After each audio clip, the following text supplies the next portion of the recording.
Hello again from Bedford CMA. I'm Pastor Steve with this week's Thursday update. I'm going to share the screen this week with Reverend Terry Smith, who is our national office's Vice President of Church Ministries. Terry released a book not long ago concerning some course corrections for the American church, and he'll talk about that just briefly, but the theme of the video is COVID crisis-induced course corrections that we might want to consider in response to all that's been happening among and around us in recent days. As you look at this video, I'm thinking that there might be three primary modes of response you might take. The first is some of you may be offended at some of what you hear from Reverend Smith. I challenge and encourage you to try to get past that because there's better things in the other two areas of response. The second one is to hear some words of affirmation for the things that churches like ours are doing to make our services available in a time when we simply cannot gather together as we used to do. And I want to pause for just a moment to say a special word of thanks to Don and Ginger for the equipment and expertise without which we never would have been able to do what we've been doing in these recent weeks. And I also want to thank those who have been a part of our worship team and tech team during these challenging weeks. The third mode of response might be for us to be challenged and spurred on by the things that Reverend Smith has to say concerning what the church can and perhaps should be as we move forward from the COVID crisis.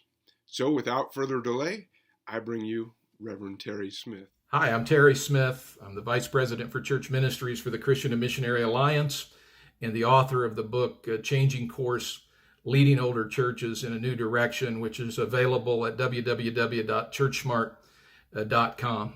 As I've been thinking about our churches in these days of crisis due to the COVID virus, I've been thinking about the idea of a virus-induced course correction. Now, in no way do I want to minimize the negative impact of the COVID-19 pandemic on so many people. You may be viewing as one who's lost a loved one or as one who's lost a job in the midst of the crisis.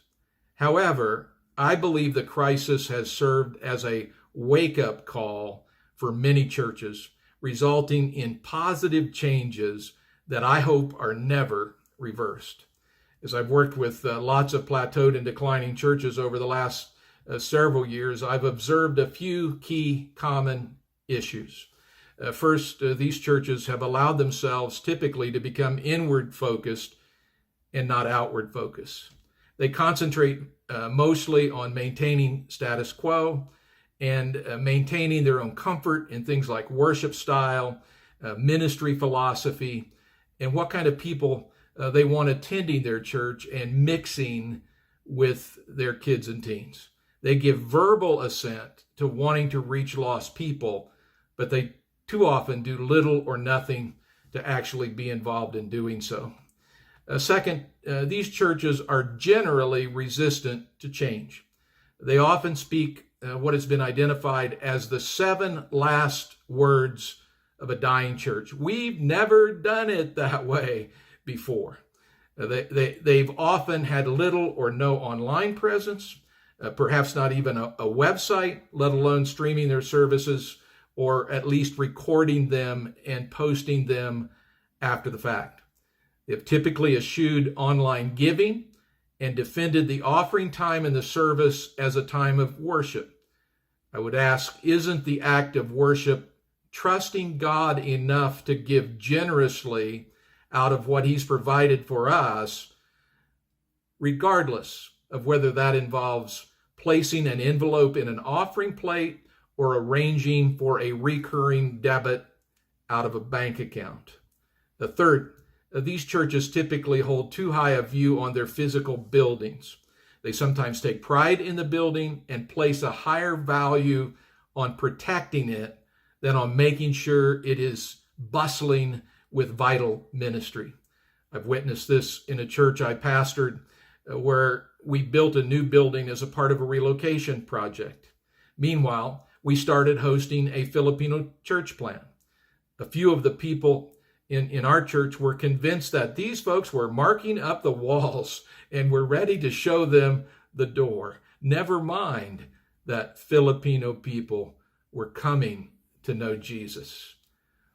I would draw your attention to the fact that the Lord has poignantly addressed all three of these issues through this health crisis over the last several weeks. All of a sudden, we have realized that ministry can take place even if we aren't able to meet in our buildings. Yes, we're thankful for our buildings. They can certainly be used as tools of ministry and outreach. And we're all looking forward to being able to gather for worship in our buildings again.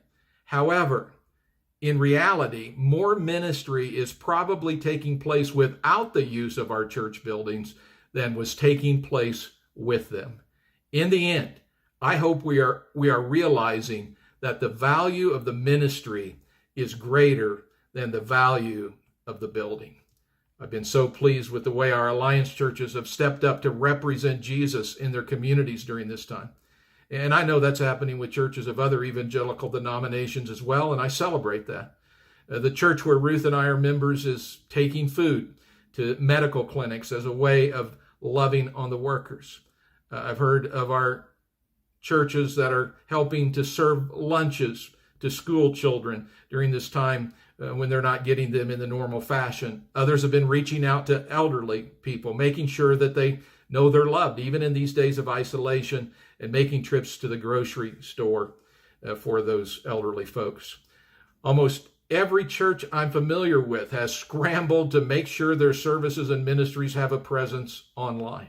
I've heard many stories of online attendance far exceeding normal on-site attendance, perhaps indicating that people who might hesitate to walk into a church building for a service have enough spiritual curiosity and hunger in them to check out a service online.